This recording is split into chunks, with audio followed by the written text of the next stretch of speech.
two examples where whatever the forces are behind all of this, whether it's common purpose or whatever, as I say, playing ducks and drakes with our own constitution. Now, at local level, for information people living in Leicester, on the first occasions I came across Common Purpose, I write quite a bit in the Leicester Mercury, and the Leicester Mercury 6 days a week has a first-person column on a whole wide range of topics. I opened the paper about 2 years ago and was very, very surprised to see a first-person column on Common Purpose. Very surprised that the contributor, the young girl who had written this, was an Asian girl. I think she was about 19 or so, and she was employed by a local photographic shop. Now, you used the words about changing people's worlds, Brian, earlier on, and I was very much struck by the fact that this young girl had been completely seduced by attending a Common Purpose. She was brimming over with enthusiasm. It had changed her life.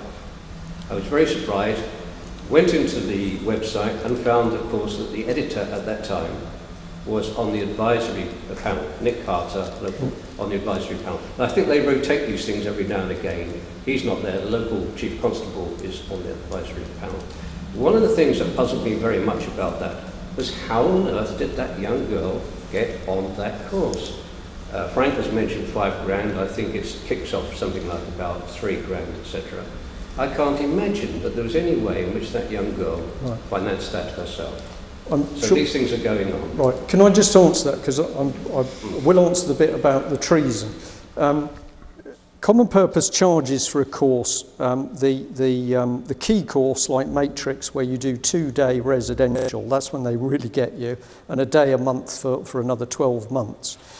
Costs £3,950 plus VAT. A course like the 2021, which Maria Wallace, Chief of Police, would have done, would have been £9,950 plus VAT. Usually the money's paid out of the public purse. That's why when I ask Plymouth City Council, how much have you spent on Common Purpose, they don't want to tell me. They're closing care homes, but they can spend money on Common Purpose, so they don't want to tell me. But you are selected. You can go, if you know where it is, and knock on a Common Purpose office door and say, I'd like to do the course, and they say, thank you very much. Would you like to fill in this application form? And the application form will ask you for quite a lot of personal of information. And it basically be psychological profile. What's your job? How much power have you got? What have you liked? What don't you like? Where are you going? Then the advisory board team will select you. And do you remember the comment where I said the man is too Ipswich?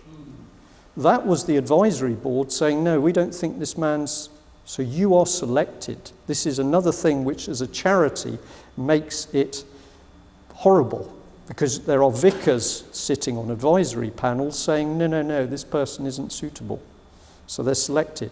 If they get a candidate who they think is a good candidate in a good position that they can mould and grow, they will give her a bursary. Common Purpose will pay for her to do the course.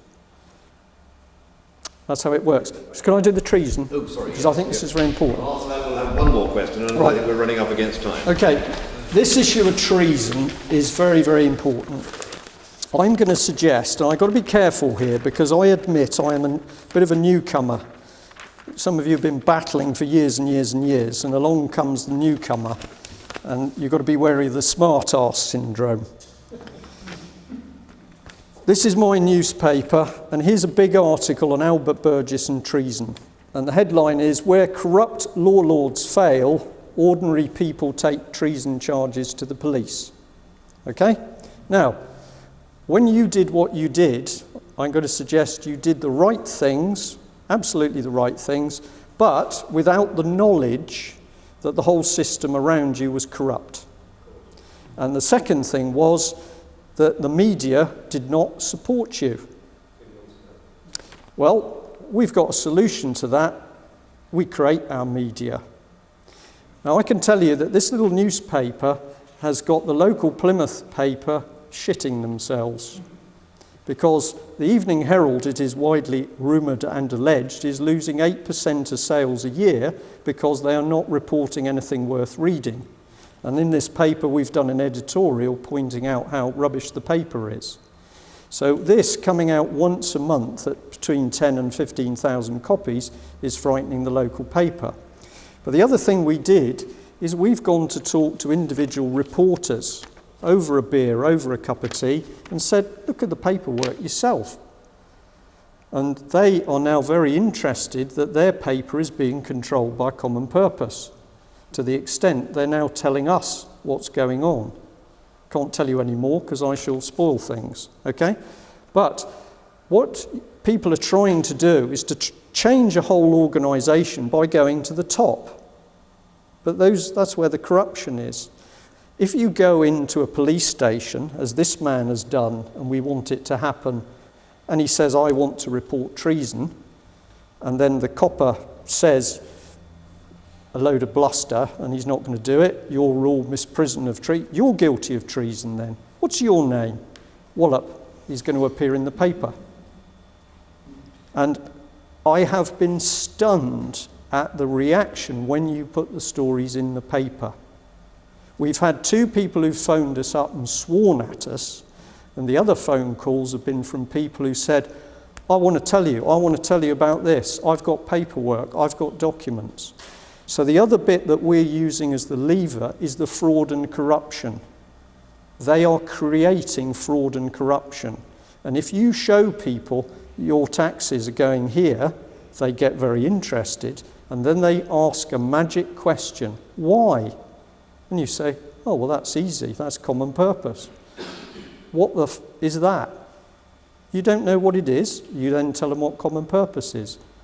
Well, where's all that come from? The European Union.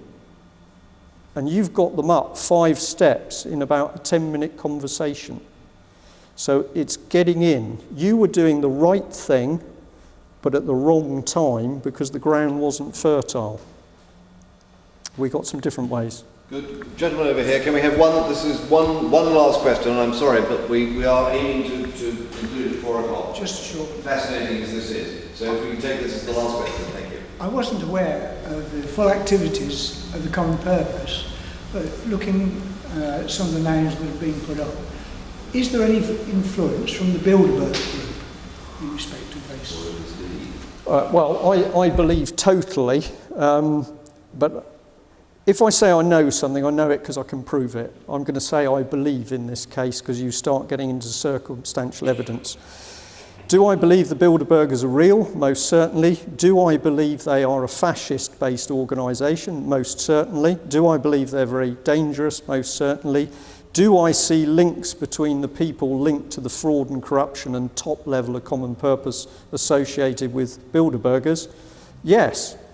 And to change the subject slightly, it was very interesting that Ed Balls was reported in the paper as using public money to attend a Bilderbergers meeting.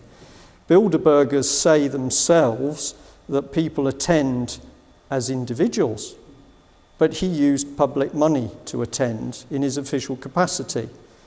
Wasn't that remarkably similar as the man of the Government Office Southwest who said, I am a member of Commonpurpose in my... There is, when you follow it through, there's a style. And I believe the Bilderbergers are clearly there, so is the Council for Foreign Relations, and so is definitely the Tavistock Institute. When Blair, in one of his honest remarks, said he'd never been there.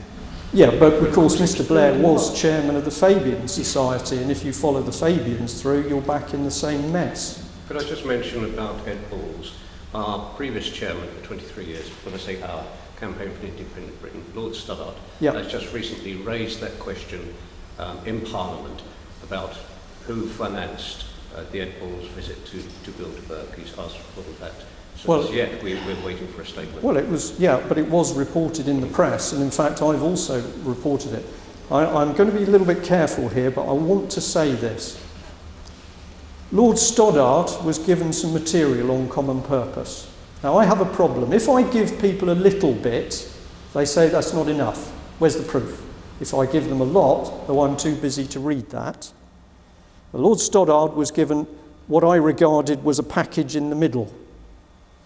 And what he said was, this man, Brian Gerrish, has said that a company set up in Plymouth City Council called the Single Regeneration Budget Company has spent 51 million with no proper audited accounts. Lord Stoddard said, I believe, in my opinion, that cannot possibly be true. And therefore I don't believe what he's saying on Common Purpose. But unfortunately for Lord Stoddard, what I say about the 51 million is true, and I can prove it. We have got to fight, and at the moment we are not fighting because people do not understand how serious it is. I am going to preach a little bit, but I have wasted tens of thousands of pounds of my personal money on UKIP to discover the higher levels of UKIP attending Common Purpose courses or facilities. I am seeing people talk about the European Union as if it's a boys' club. It isn't. And the real threat to this country isn't Brussels, it is what is happening in your local council. If you solve the problem in your local council first, the rest will solve itself. But we need to act very quickly because we are dealing with people that our parents dealt with, and they understand their mentality is murder. And I'm sorry if you find that a depressing subject on a Saturday afternoon, but when we give talks, we talk in this language. And I guarantee you, after every meeting, we have people coming to us saying, tell us what we can do.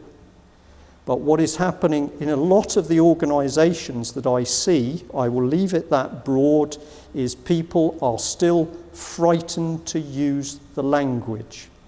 This country is being attacked, and the people who are attacking us want to destroy our society. They want to destroy our schools, hospitals, children. And that is the level of understanding you need before you can start to move forward. Can we beat them? Yes. Good. Brian?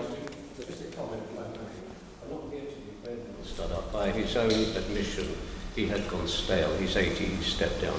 He continues to do fantastic work. He couldn't make the connection between Common Purpose and the EU.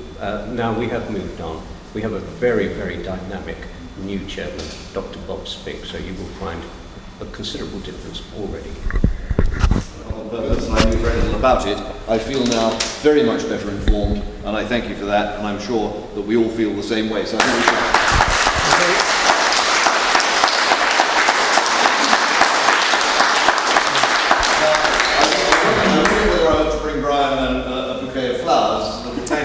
And I decided that might not be quite the thing, so what I have got is a commemorative mug with the same artwork on as the card that you're all going to send to your MPs, yes, demanding a referendum on the European Constitution.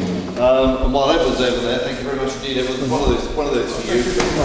And before we finally wind up, I'd like to ask Edward to say a few words about an important event. It will take place near Parliament, and it will be followed by a meeting in the Queen Elizabeth II Conference Centre, which will cost £10 per head. So we hope that as many of you as possible will attend that conference, which will have some lively speakers, including, I think, maybe... Indeed, I believe